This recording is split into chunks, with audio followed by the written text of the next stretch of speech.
संजय उर्फ संजीव गौड़ अनुसूचित जाति, छत्रपाल गंगवार कुर्मी समाज से आते हैं, धर्मवीर प्रजापति ओबीसी हैं, पलटू राम दलित हैं, दिनेश खटीक एससी हैं, संगीता बिंद ओबीसी हैं।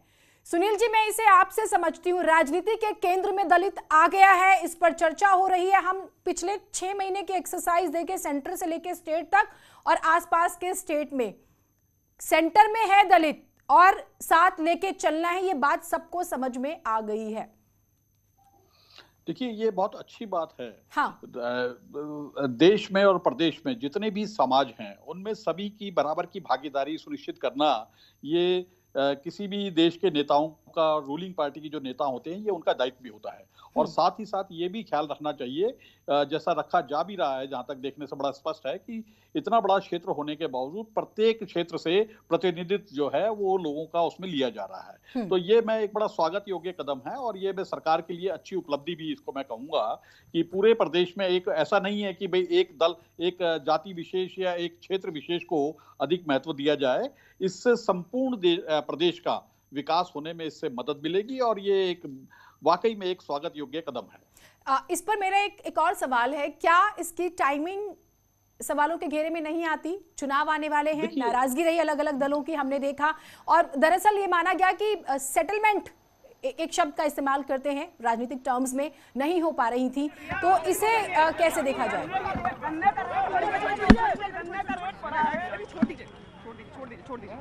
कोई इंपॉर्टेंट नहीं, कोई इंपॉर्टेंट नहीं।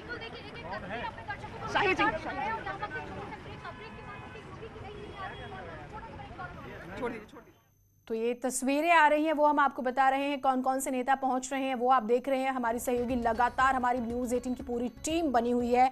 और सुनील जी, जो मेरा सवाल था आपसे, आप अपनी बात रखिएगा उस पर। आज के सभी वर्गों का प्रतिनिधित्व मिल रहा है। विपक्ष कह रहा है कि सियासत का विस्तार है।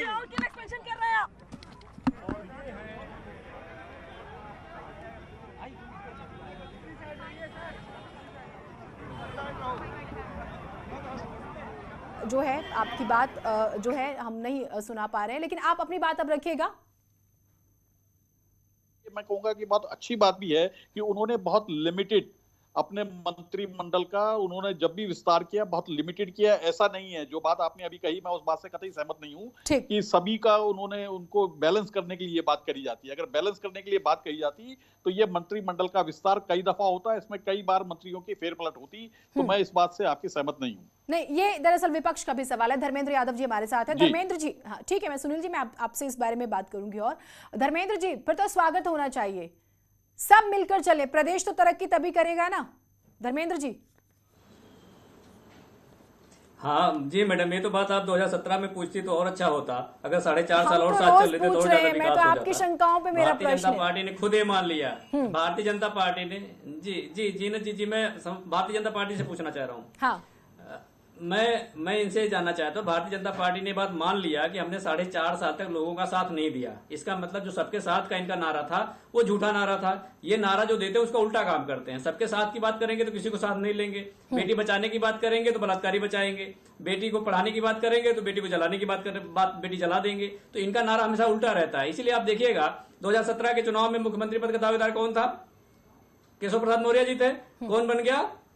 योगी आदित्यनाथ जी बन गए। लेकिन ये तो स्ट्रैटेजी होती है। नहीं, चुनाव लड़ेंगे। धर्मेंद्र जी, ये तो स्ट्रैटेजी होती है और हर पॉलिटिकल पार्टी के पास इसका राइट है। स्ट्रैटेजी नहीं है। नहीं, ये स्ट्रैटेजी होती है। नहीं, पहले नहीं, जनता को गुमराह करना कोई स्ट्रैटेजी नहीं होती है। जनता को गुमराह करना कोई स्ट्रैटेजी नहीं होती है। आप थोड़ी तय करेंगे, ये आप और मैं थोड़ी तय करेंगे। ये भाई बाकायदा मीटिंग होती है, स्ट्रैटेजी बनाई जाती है, इलेक्शन में आया जाता है, उसके बाद फेस तय किया जाता है। जनता से जो कमिटमेंट, आप मुझे बताइए तो, अच्छा आप जीनत जी आप बताइए कि जो आपका मैनिफेस्टो होता है, मैनिफेस्टो में आप कुछ भी लिख दो रणनीति के तहत जिससे आप चुनाव जीत जाओ, उसके प्रति आप जवाबदेही नहीं है।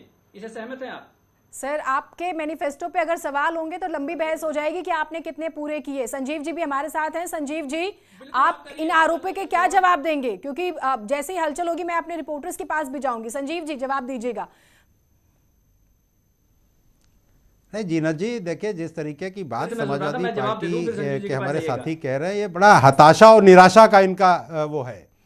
जहां तक सवाल इस बात का है मैनिफेस्टो वाला, तो 2012 में जब समाजवादी पार्टी की सरकार बनी थी तो अखिलेश यादव के चेहरे पे नहीं बनी थी, उस समय भी हाँ। मुलायम सिंह यादव जी के चेहरे पे बनती है, शिवपाल जी के चेहरे पे बनती।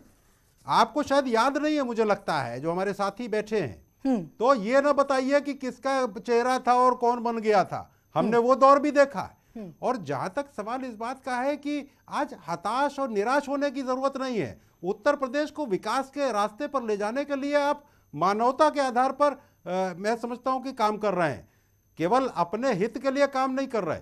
और जिस तरीके के पिछले चुनावों में लोगों ने देखा कि कहीं आप कांग्रेस से गठबंधन कर रहे हैं, कहीं बसपा और सपा का गठबंधन कर रहा हो, तो अनैतिक तालमेल करके और केवल सत्ता हथियाने का जो काम आपका था, वो जनता ने उत्तर प्रदेश की जवाब दे दिया है। और 2022 में चाहे छोटे दल कर लो चाहे बड़े दल कर लो, क्योंकि जो जनता के हितों के काम नहीं करता, जो जनता की कसौटी पे खरा नहीं उतरता, वो दल राजनीति ज्यादा दिन नहीं कर पाता है। और जो स्थितियां आपने पैदा कर दी, आप हर चीज पर टीका टिप्पणी करते।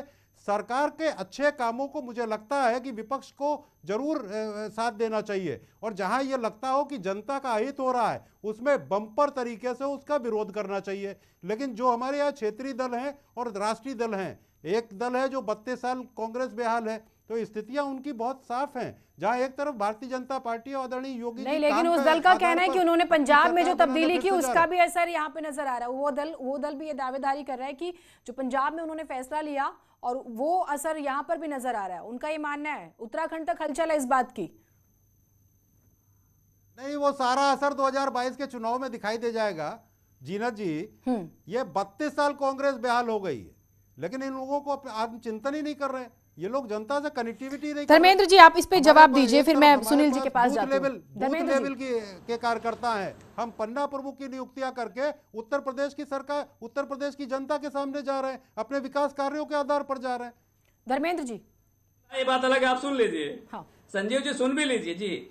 संजीव जी जो बता रहे हैं कि अनैतिक गठबंधन है, जब भारतीय जनता पार्टी 29 दलों के साथ मिलकर चुनाव लड़े वो नैतिक है, पीडीपी के साथ गठबंधन करे तो नैतिक है, बाकी पार्टी अगर गठबंधन करे तो अनैतिक है। पहली बात। दूसरी बात यह है, संजीव जी सुन लीजिए, दूसरी बात यह है संजीव जी सुन लीजिए, दूसरी बात यह है, अगर कोई किसी चोर से आप पूछो कि आपने चोरी किया है, तो वो दूसरे को बताएगा नहीं मैंने नहीं किया, उसने किया। तो ये बार बार कह रहे हैं कि हताश और निराश होने की बात कर रहे हैं।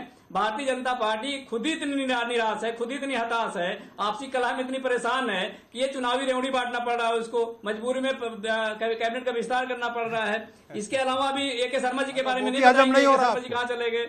इनका जो चुनावी विस्तार है, ये चुनावी जो विस्तार है उसकी बात ये कर रहे हैं। मिनिमम गवर्नेंस की बात करते थे, वो कहाँ चला गया, इनका मिनिमम गवर्नेंस कहाँ चला गया, मुझे बता दीजिए आप। अभी इन्होंने, मैं बता दूं, अभी देखिए कोरोना में जिन लोगों की मौतें हुई थी, उन चिताओं से अभी आग ठंडी नहीं हुई थी कि अभी हमारे फिरोजाबाद और आगरा और एटा और कासगंज में बच्चों की इतनी सारी मौतें हो गई, उनके चिताओं की आग ठंडी नहीं हुई थी। अभी हमारे महंत जी, जो अखिल भारतीय अखाड़ा परिषद के मान जी थे, नयन गिरी जी, उनकी पता नहीं कैसे मौत हुई, उसकी आग ठंडी नहीं हुई थी। और हिंदू के इतने बड़े पुजारी होने वाले का दावा करने वाले भारतीय जनता पार्टी के लोग अगर जानते होंगे तो पितृपक्ष में कोई नया कपड़ा नहीं पहनता है, कोई नया काम नहीं करता है। और इनके पास ऐसी क्या मजबूरी आ गई कि हिंदू धर्म को भी किनारे रख दिया, पितृपक्ष में ही इन्होंने मंत्रिमंडल का विस्तार करना शुरू कर दिया। तो मुझे तो इनकी बात बिल्कुल समझ से परे हो जाती है। मैं इसे कैसे समझा जाए? आप परेशान हो गए इन फैसलों से, आप परेशान हो गए। ये जो तब्दीली हो रही है, ये जो नाम